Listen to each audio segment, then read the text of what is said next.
¿Qué harías si tuvieras millones, pero nadie que te ame de verdad? Julián, un empresario poderoso, lo arriesgó todo, se inventó una vida falsa, fingió estar en silla de ruedas, solo para saber si alguien lo querría sin su dinero. Pero cuando conoció a Ana, una maestra de secundaria que lo miró sin lástima ni interés, su mentira empezó a derrumbarse. ¿Hasta dónde llegará para ocultar la verdad?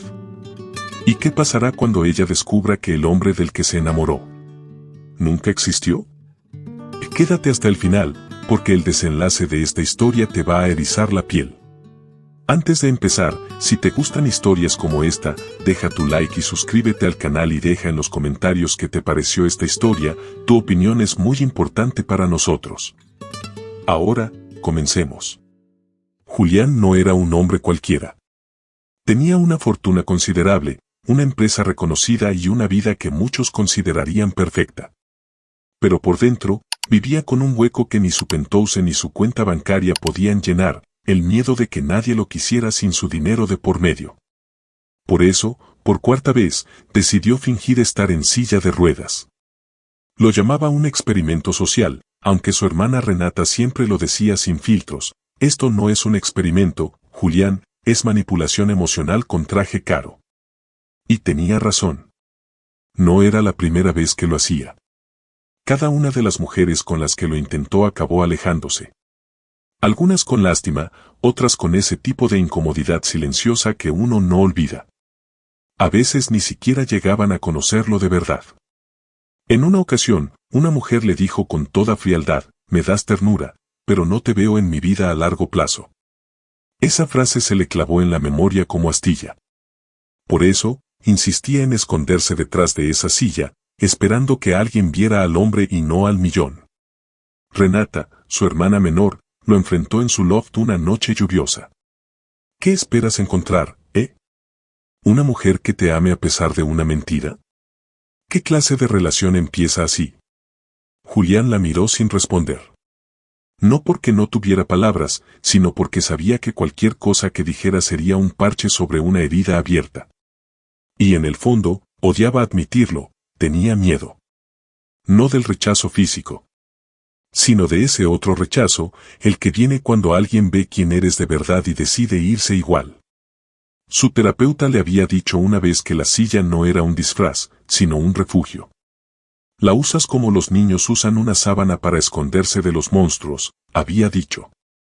Pero Julián ya no era un niño, y lo sabía. Aún así, prefería vivir en ese autoengaño elegante. Lo justificaba diciendo que solo quería conocer a alguien sin filtros, sin etiquetas. Pero la verdad es que ni él sabía qué buscaba: amor, redención o simplemente probarse a sí mismo que no estaba roto por dentro. Todo cambió una tarde cualquiera, cuando conoció a Ana en un pequeño restaurante del centro. Ella entró hablando por teléfono con su mamá en portugués, riendo sin preocuparse por las miradas.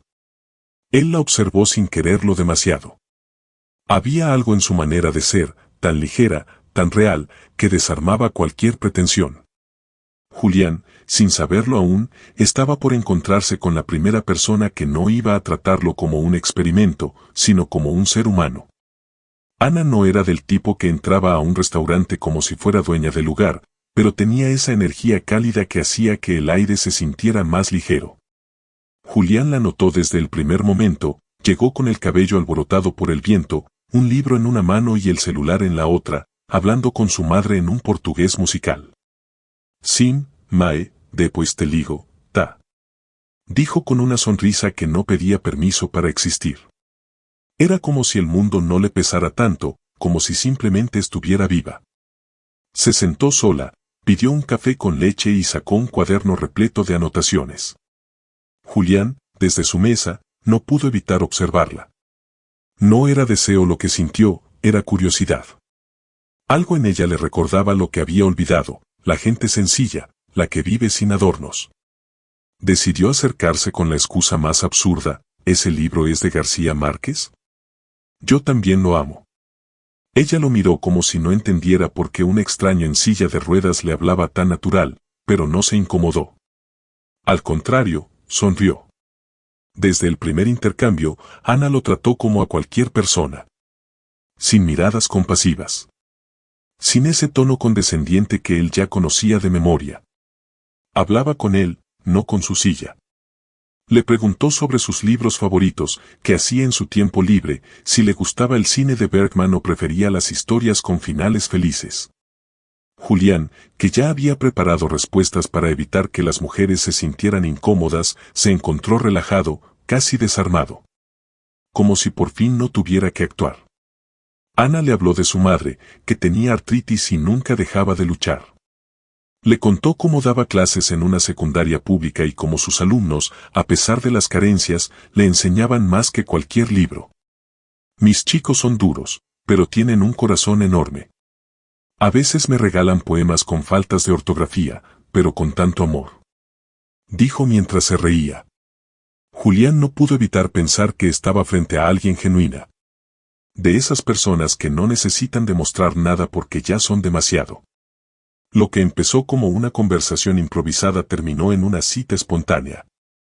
Caminaron, bueno, ella empujaba su silla, por la plaza cercana, tomaron una nieve de limón y rieron como si se conocieran desde hace años. Julián, que tantas veces se sintió atrapado en su propio juego, esa noche se fue a casa sin recordar que estaba haciendo un experimento. Había olvidado su guión. Ya no pensaba en revelaciones dramáticas. Solo pensaba en ella. Y eso, para alguien como él, era casi milagroso. En los días siguientes, Julián volvió al mismo restaurante con la esperanza de verla otra vez. Y ella apareció, como si el universo le estuviera dando permiso de equivocarse menos esta vez. No hubo promesas, ni mensajes empalagosos.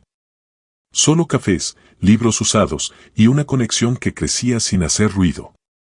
Ana no le preguntaba por qué estaba en silla de ruedas. No necesitaba saber. Si algún día quieres contarme, lo harás. No soy policía, dijo entre risas, sin saber que eso lo desarmaba aún más. Y ahí estaba Julián, un hombre acostumbrado a controlar cada parte de su vida, sintiéndose perdido en la sencillez de una maestra de secundaria que le hablaba como si no tuviera secretos. Pero claro, los tenía. Le había mentido sobre su trabajo, su nivel de vida, incluso sobre el accidente. Todo por miedo. Miedo a perder a la única persona que no lo miraba como una suma de dinero o como un pobrecito. Y lo más irónico era que, cuanto más la conocía, más difícil se volvía contarle la verdad. Las semanas pasaban con una naturalidad que a Julián le resultaba casi absurda. Ana seguía tratándolo con esa mezcla de curiosidad y ternura, pero sin paternalismos. Paseaban por el parque, tomaban café en terrazas pequeñas y hablaban durante horas de cosas que no tenían que ver con dinero, éxito ni logros. A veces se detenían bajo un árbol y ella le contaba anécdotas de sus alumnos, como si fueran pequeños héroes de un mundo paralelo. Hoy uno me escribió un poema sobre su perro. Lloré de la risa, pero también lloré de verdad. Esa honestidad lo tocaba más de lo que estaba dispuesto a admitir. Un día, Ana llegó con un regalo envuelto en papel reciclado, un libro viejo de García Márquez. Lo compré en un tianguis. Tiene anotaciones de alguien más, pero pensé que te gustaría, dijo con una sonrisa tímida.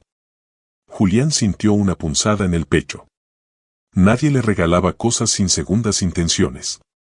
Ese libro, con sus páginas amarillentas, pesaba más que cualquier objeto de lujo que hubiera recibido. Lo leyó en silencio esa noche, y por primera vez en años, se sintió acompañado de verdad. Julián le había dicho que trabajaba en administración de una empresa mediana, que vivía en un pequeño departamento y que había tenido un accidente en carretera hacía unos años. Todo eso era falso, claro. La culpa empezaba a crecer como una planta enredadera. Pero también crecía el miedo, ¿y si al decirle la verdad, ella se iba?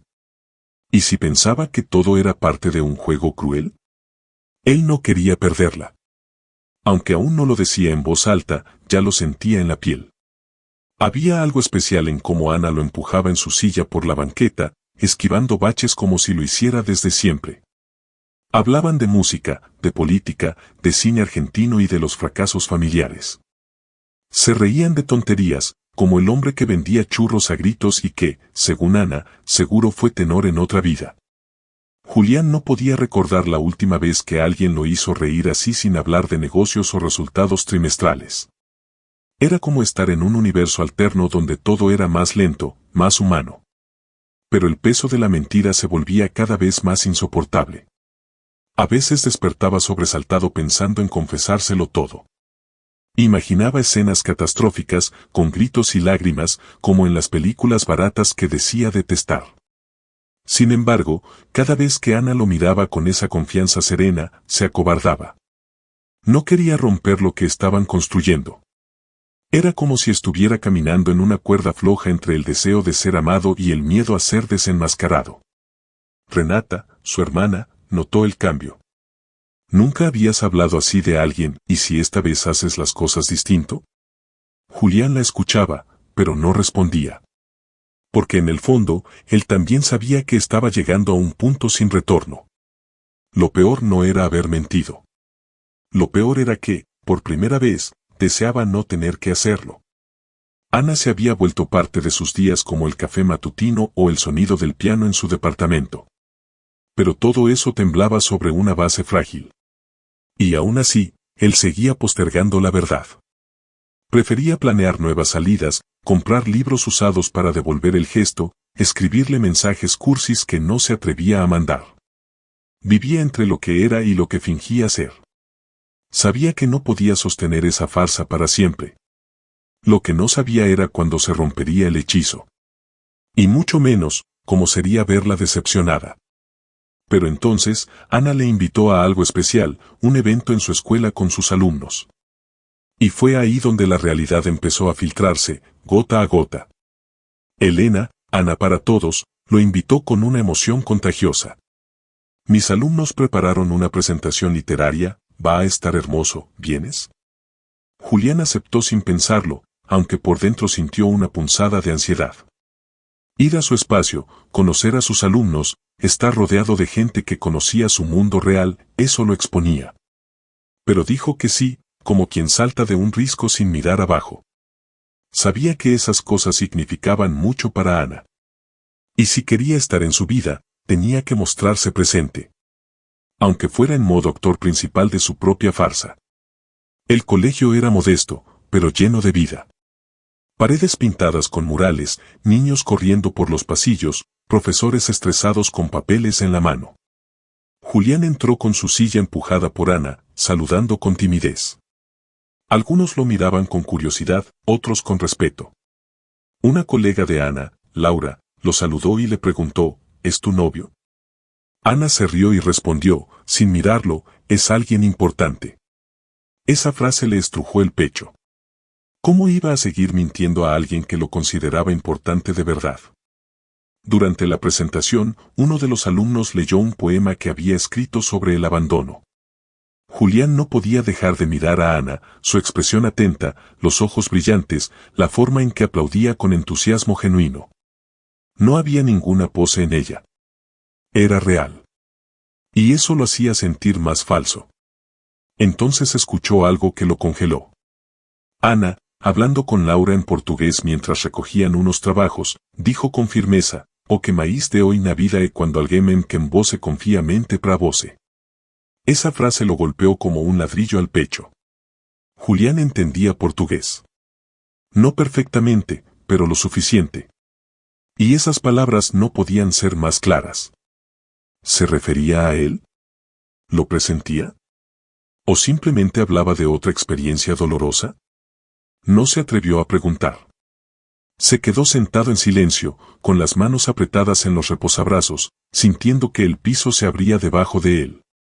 Toda su armadura emocional se agrietaba con una simple frase que no estaba dirigida a él, pero que parecía escrita para su conciencia. Y sin embargo, cayó. Esa noche, en su departamento, no pudo dormir. La frase de Ana en portugués le daba vueltas.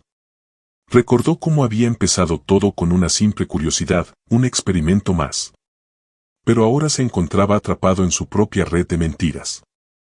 ¿Cómo se dice la verdad sin destruir lo bueno? ¿Y si lo que estaban construyendo no era real? A las 3 de la mañana escribió una nota en su celular con todo lo que quería decirle, pero no la envió. La borró. Era más fácil seguir fingiendo. Por ahora. Al día siguiente, Renata lo encontró sentado frente a su piano, en silencio. Ya es hora, Julián, dijo con voz baja pero firme. Si la vas a perder, que sea diciendo la verdad. No sigas alargando lo inevitable. Él asintió, pero su cara seguía llena de dudas. El problema no era la verdad en sí. Era el miedo a ver la decepción en los ojos de Ana. Ese miedo a que ella dijera, tú no existes. Me enamoré de una mentira.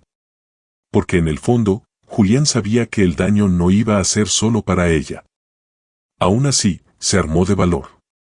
Preparó su mejor camisa, limpió la silla de ruedas por última vez y fue a buscarla a la escuela.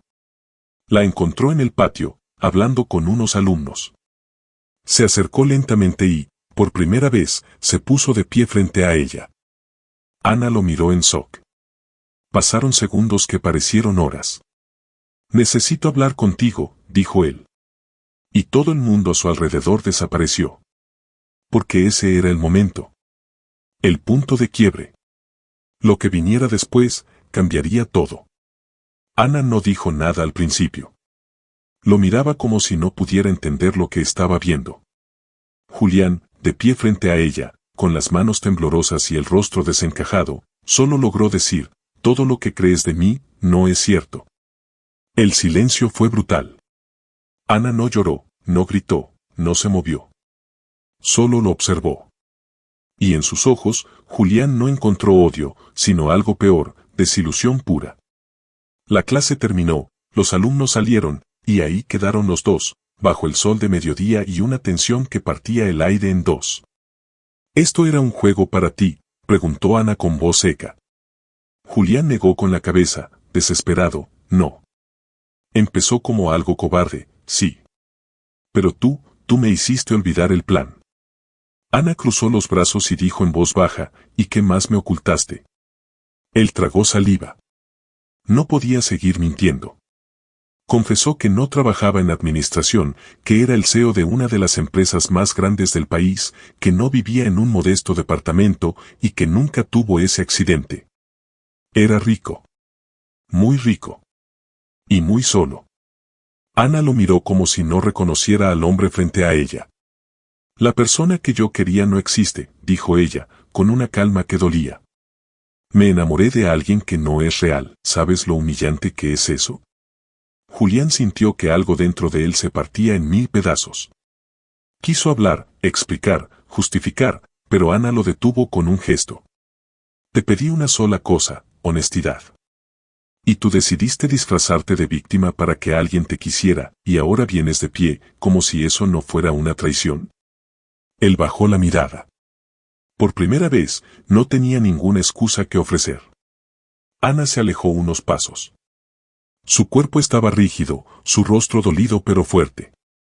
No me interesa tu dinero, Julián. Me interesaba lo que eras cuando pensaba que eras real.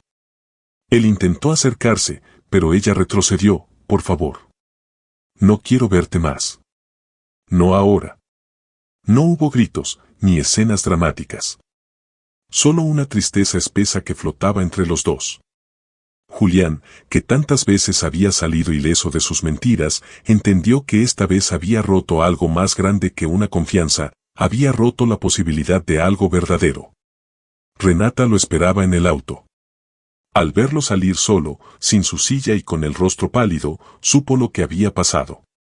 Te lo dije o te lo dije, murmuró, sin tono de burla. Julián no respondió. Miró por la ventana durante todo el camino, en silencio, sintiendo que el vacío ahora era real. Ya no tenía que fingir. La mentira había terminado. Pero la soledad que venía después era mucho más brutal de lo que había anticipado. Había perdido a Ana. Y esta vez, no había nadie más a quien culpar. Esa noche, en su penthouse, Julián caminó por primera vez sin rumbo. Observó sus muebles de diseño, las obras de arte, el minibar caro. Todo le parecía grotesco. Nada tenía valor sin ella. Las palabras de Ana se repetían como eco, la persona que yo quería no existe. Y por primera vez, entendió que ni siquiera él sabía bien quién era sin todo ese disfraz de poder y control. Fue entonces que tomó una decisión que no estaba en sus planes: buscar ayuda. No por ella. Por él. Julián no estaba acostumbrado a pedir ayuda. Durante años, había aprendido a resolver todo con dinero, contactos o evasión. Pero aquella mañana, tras una noche en vela, buscó el número de un terapeuta que Renata le había recomendado hacía meses. Es ahora o nunca, se dijo. La consulta fue incómoda. No porque lo juzgaran, sino porque por primera vez tuvo que hablar de lo que evitaba: la herida. La verdadera. No la del experimento ni la de Ana, sino la que había nacido muchos años atrás, cuando su ex prometida lo abandonó tras un accidente real. Sí, hubo una caída en moto, una fractura, una recuperación lenta. Y con eso, el abandono. No puedo con esto, fue lo último que ella le dijo antes de marcharse. Desde entonces, Julián había desarrollado una teoría: si me quieren sano, rico y fuerte, nadie me va a querer cuando ya no sea eso. La silla, con el tiempo, se volvió su filtro. Un disfraz para probar a las personas. Pero era también una cárcel. Una forma retorcida de confirmar sus miedos. Y Ana había sido la excepción que él mismo saboteó. En las sesiones, empezó a hablar de su infancia. De cómo su padre nunca lo abrazó. De cómo su madre lo crió para no necesitar a nadie. De cómo confundía valor personal con éxito económico. No estoy roto. Estoy mal entrenado, le dijo el terapeuta en una sesión clave. Esa frase lo marcó. No era una víctima, ni un monstruo. Solo un hombre lleno de miedo. Poco a poco, comenzó a enfrentar sus propios reflejos: el control, la necesidad de aprobación, la arrogancia que escondía inseguridad. Escribió muchas cartas para Ana, pero ninguna lo convencía. No buscaba pedir perdón para recuperarla, sino para dejar de cargar con la culpa. Finalmente, se sentó una tarde, puso música suave, Silvio Rodríguez, como ella le había recomendado, y escribió desde un lugar distinto. Sin adornos. Sin máscaras. Ana, no espero que me respondas. Solo quiero contarte la verdad que nunca tuve el valor de decirte. No busco tu perdón. Solo que sepas que me duele, porque lo que sentí por ti fue lo más real que viví en años. La carta tenía tinta corrida por lágrimas. La mandó por correo físico, sabiendo que Ana valoraba las cosas a mano. Pasaron días. Luego semanas. Y Julián siguió su terapia. A veces tenía ganas de escribirle otra vez, pero se detenía. La carta ya estaba dicha. Lo demás era su proceso. Renata lo acompañaba con respeto. No sé si ella volverá. Pero lo que estás haciendo, esto sí es valiente, le dijo una noche. Julián no lo sabía, pero esas palabras eran su primer verdadero consuelo desde la caída. Una tarde de domingo, Ana lo llamó. Su voz sonaba tranquila. Leí tu carta. Varias veces. No prometió nada. No ofreció disculpas. Solo propuso verse en un café de barrio, donde ella solía ir a corregir tareas. Julián no lo podía creer. No había euforia, solo un temblor en el alma. Quiero hablar. Nada más. Y eso, para él, ya era todo. El inicio de algo distinto. Tal vez no de una historia romántica de película. Pero sí de un cierre digno. O tal vez, de un nuevo comienzo. En el encuentro, Ana fue clara. No confiaba en él del todo. No sabía qué sentía aún. Pero había leído cosas en su carta que le habían tocado algo muy profundo. Todos tenemos miedo, Julián. Yo también. A veces me exijo tanto que termino creyendo que no merezco lo que quiero. Esa confesión fue como abrir otra puerta. Se miraron. No con deseo ni con promesas, sino con vulnerabilidad compartida. Y ahí, en ese pequeño café con olor a pan dulce y ruido de ciudad, algo volvió a encenderse entre los dos. Después de ese café, nada volvió a ser como antes. Pero eso no era algo malo. Ana y Julián decidieron no poner etiquetas, no apurar procesos, no repetir errores. Comenzaron con mensajes esporádicos, comentarios sobre libros, recomendaciones de películas. No hablaban del pasado, ni del futuro. Solo del presente. De cómo estaba el clima, de cómo un alumno le escribió Gabriel García Lorca en lugar de Márquez. Se reían. Pequeñas grietas de luz volvían a entrar. Y eso, en sí, ya era una forma de sanación. Julián seguía en terapia. No por Ana, sino porque había entendido que sanar era una decisión diaria. Le compartía algunas reflexiones con ella, sin buscar aprobación. Hoy descubrí que no tengo que ser perfecto para merecer amor, le dijo por mensaje. Ana le respondió, y yo descubrí que no tengo que salvar a nadie para sentirme suficiente. Esos intercambios, sutiles pero profundos, eran el nuevo lenguaje entre ellos. Ya no era seducción ni conquista. Era reconstrucción. Una tarde Ana lo invitó a una presentación de teatro escolar. Julián llegó temprano. Se sentó en la tercera fila con flores en la mano. Ana lo presentó a sus alumnos como un amigo que ama la literatura más que muchos de ustedes. Ellos rieron. Él también. Durante la función, compartieron miradas, silencios, momentos. Al final, Ana le agradeció con una sonrisa serena. Me gusta que estés aquí. Así, sin máscaras. Y por primera vez, Julián no sintió la necesidad de demostrar nada. No faltaban inseguridades, claro. Ana aún tenía dudas, preguntas sin resolver. A veces, se alejaba por días. Necesitaba procesar todo a su manera. Julián respetaba eso. Ya no insistía, ya no empujaba. Solo estaba. Presente. Firme. Como nunca antes. Aprendió a vivir con la incertidumbre sin llenarla de mentiras. Porque entendía que una relación real no se construye con promesas perfectas, sino con acciones imperfectas, repetidas con honestidad. En uno de esos días calmos, Ana le confesó algo que lo desarmó: a veces pienso que no merezco algo bueno. Como si mi historia me condenara a siempre desconfiar. Julián no respondió con soluciones. Solo tomó su mano. Yo tampoco me siento merecedor todo el tiempo. Pero aquí estoy. Ese gesto, simple y directo, fue más fuerte que cualquier declaración de amor. Era presencia, no discurso. Compromiso, no estrategia. Y eso era todo lo que ella necesitaba. Fueron a caminatas cortas, a librerías de segunda mano, a eventos pequeños. Nunca más hubo grandes cenas ni ostentaciones. Julián había aprendido a vivir la vida desde el lado menos glamuroso y más real. Ella lo acompañaba a sus sesiones cuando podía, él le ayudaba a corregir tareas en casa. Empezaban a construir rutinas, esas que no se publican en redes, pero que sostienen el alma. Y en medio de todo eso, sin darse cuenta, estaban volviendo a elegirse. No hablaban de volver a ser pareja. No todavía. Pero estaban creando algo nuevo. Una relación desde cero, basada en la verdad, con las cicatrices a la vista. Julián no era el hombre perfecto. Ana no era la mujer que lo rescataba. Eran dos personas rotas reconstruyendo algo desde la autenticidad.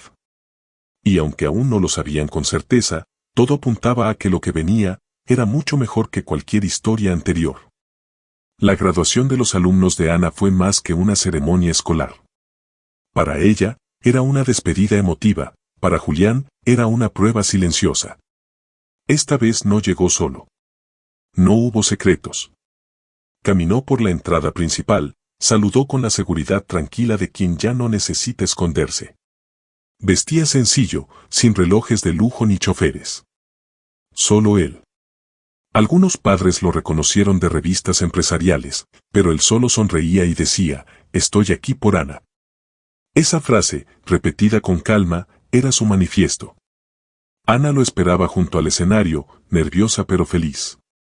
Lo presentó como alguien que la había ayudado a creer que las segundas oportunidades sí existen. Julián sintió un nudo en la garganta. No por el reconocimiento, sino por el perdón implícito.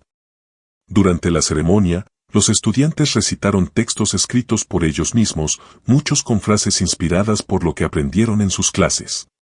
Ana lloró en silencio. Julián le pasó un pañuelo. No dijo nada. Solo le tomó la mano. Y ella no la soltó. Después del evento, caminaron por el patio vacío. Ana le contó que su abuela, brasileña, nunca pudo regresar a su tierra. Siempre soñó con ir a Salvador, pero nunca tuvo los medios. Julián sacó de su mochila un sobre. Dentro, 2 boletos a Brasil. Ida y vuelta. Fechas abiertas. Ana lo miró en shock. Esto no es para impresionarte, dijo él.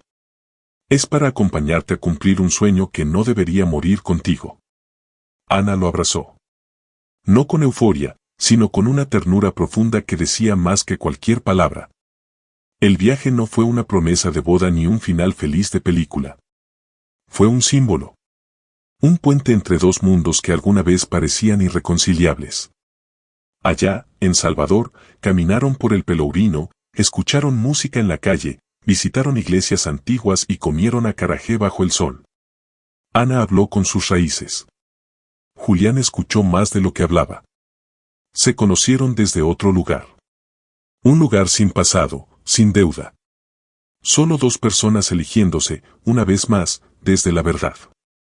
De regreso a casa, no hablaron de noviazgo ni de títulos. Hablaron de planes. De tal vez mudarse cerca, de tal vez adoptar un perro. De tal vez, simplemente, seguir como estaban. Lo importante no era la etiqueta, sino la intención. Julián le mostró su mundo con cuidado, sus oficinas, su equipo, su historia real. Y ella, poco a poco, lo fue integrando al suyo. A sus clases, a su madre, a sus cafés de barrio y a sus amigos maestros. No hubo imposiciones. Hubo respeto mutuo. Renata, al verlos juntos en una cena familiar, se limitó a decir, ahora sí parece que te volviste humano. Julián se rió. Porque era cierto. Lo que había empezado como un juego de mentiras terminó enseñándole el valor de ser visto de verdad. Ana, por su parte, también bajó la guardia. Dejó de intentar ser perfecta, de cargar el mundo en los hombros. Y en ese equilibrio inestable, encontraron algo estable, una paz que no sabían que necesitaban, pero que ahora no estaban dispuestos a soltar. No sabían qué venía después. Pero estaban listos. Porque esta vez, no había silla de ruedas ni máscaras entre ellos. Solo 2 caminos que se entrelazaban con paso lento, pero firme. La historia no terminaba con un y vivieron felices para siempre. Terminaba con un abrazo, en una estación de metro, bajo la lluvia ligera, donde Ana le susurró, gracias por quedarte, incluso cuando todo parecía roto. Y Julián, con los ojos cerrados, solo dijo, gracias por enseñarme cómo empezar de nuevo. Si te gustó esta historia, no olvides suscribirte y activar la campanita para recibir notificaciones cada vez que publiquemos una nueva historia. Hasta la próxima.